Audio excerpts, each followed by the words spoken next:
Assalamualaikum warahmatullahi wabarakatuh. Perkenalkan, saya Erika Irmawati Putri dari Prodi Sosiologi Universitas Maritim Raja Ali Haji. Pada kesempatan kali ini, saya akan menjelaskan materi terkait mata kuliah Masyarakat dan Pembangunan Asia Tenggara yang berjudul Perkembangan Sejarah Malaysia dan Singapura. Baik, pertama-tama saya akan menjelaskan perkembangan sejarah Malaysia. Malaysia adalah sebuah negara yang merdeka setelah berakhirnya Perang Dunia II. Dan latar belakang penjajahan yang cukup lama, Malaysia berusaha membangun negaranya melalui sumber daya alam yang dipunyai. Namun, seiring perkembangan zaman dan kesadaran tentang terbatasnya sumber daya alam, muncul sebuah gagasan baru untuk menjadikan pariwisata sebagai komoditasnya, dengan semangat untuk mewujudkan cita-cita menjadi negara yang sejahtera dan modern. Malaysia berusaha mengembangkan pariwisatanya, meskipun ada beberapa peristiwa yang sempat menghambat dan memperlambat laju pertumbuhan pariwisatanya. Malaysia adalah salah satu negara perintis ASEAN.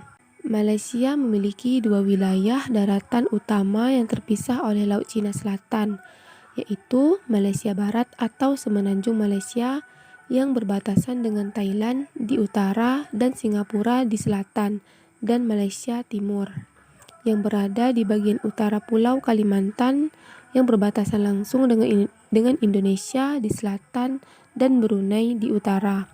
Malaysia adalah negara yang terletak di kawasan Asia Tenggara dan merupakan negara yang mempunyai komposisi penduduk multi-etnis. Mayoritas penduduk Malaysia adalah etnis Melayu yang mempunyai jumlah persentase sebesar 50,1% dari total jumlah penduduk Malaysia. Etnis Cina 22,6%, kelompok pribumi selain Melayu 11,8%, India 6,7%, dan kelompok lain menyumbang 0,7%. Sedangkan penduduk bukan warga negara adalah 8,2% dari populasi penduduk Malaysia. Konteks multikultural ini membuat Malaysia masyarakat yang sangat kaya dengan keberagaman agama, makanan, budaya, dan adat istiadat. Pada awalnya, cikal bakal dari wilayah Malaysia adalah wilayah yang di dalamnya berdiri kerajaan-kerajaan kecil. Kerajaan kecil tersebut tunduk pada kerajaan-kerajaan yang memiliki kendali kekuasaan yang lebih tinggi dan lebih besar yang terpusat di Kamboja atau di Indonesia, yang mempunyai dua kerajaan besar seperti Majapahit pada tahun 1300-an hingga awal abad 16 dan Sriwijaya yang berpusat di Sumatera dan Jawa. Perkembangan perekonomian Malaysia pada masa pasca kemerdekaan. Kegiatan ekonomi masyarakat Melayu Malaysia pada umumnya adalah bekerja sebagai petani di sawah dan perkebunan, sebagai penyadap getah, karet, nelayan, peternak kecil-kecilan di daerah tertentu, bekerja sebagai buruh pertambangan.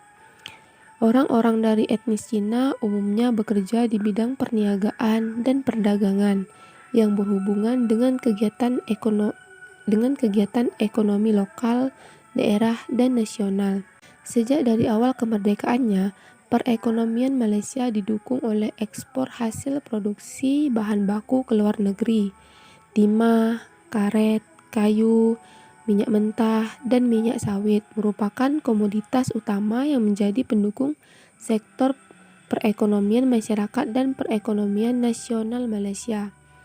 Hal ini pertama kali didukung oleh kebijakan kerajaan Malaysia yang menerapkan rancangan pembangunan yang teratur yang disebut Rancangan Pembangunan Ekonomi atau Rancangan Malaysia Pertama pada tahun 1956 sampai 1960.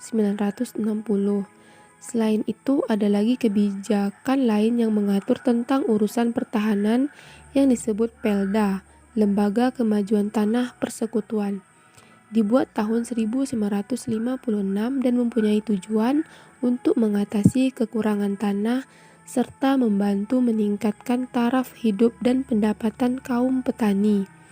Setelah program tersebut berjalan, pemerintah Malaysia menambah lagi sebuah program yang berpihak pada rakyat, yaitu RPE 2 pada yang dikeluarkan tahun 1061. Kedua RPE tersebut hanya berfokus pada bidang pertanian yang pada saat itu adalah tumpuan utama perekonomian Malaysia. Pada masa Tun Abdul Razak menjabat sebagai Perdana Menteri Malaysia yang kedua, Malaysia membuat suatu sistem ekonomi yang disebut NEP, New Economy Policy, yang sering disebut sebagai dasar ekonomi baru dalam bahasa Malaysia. Munculnya kebijakan tersebut kemudian diikuti oleh kebijakan yang lain seperti dasar pembangunan nasional, dasar perindustrian negara, dasar pertanian negara, dasar persyarikatan Malaysia. Semua kebijakan tersebut bertujuan untuk meningkatkan kesejahteraan masyarakat Malaysia dan untuk membangun ekonomi negara.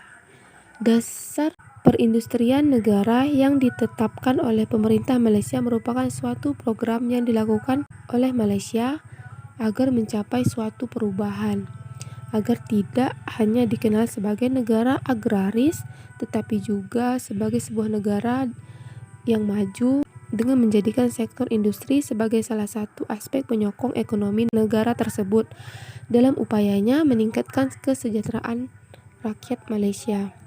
Pada dasarnya, perekonomian Malaysia pada awal berdiri didasarkan hampir seluruhnya pada produksi komoditi primer, terutama karet dan timah, dan tergantung sepenuhnya pada dasar Inggris sampai dengan akhir tahun 1967.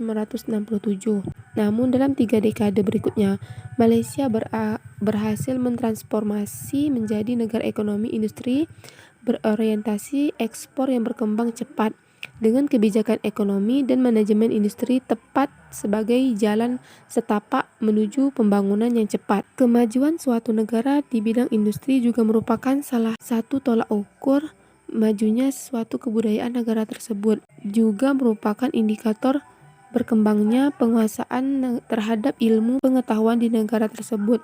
Dekade 1990-an adalah awal dari pencanangan industrialisasi yang ditargetkan oleh Malaysia untuk mencapai cita-citanya menjadi negara industri pada tahun 2020.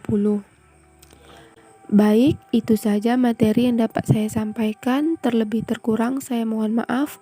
Wassalamualaikum warahmatullahi wabarakatuh.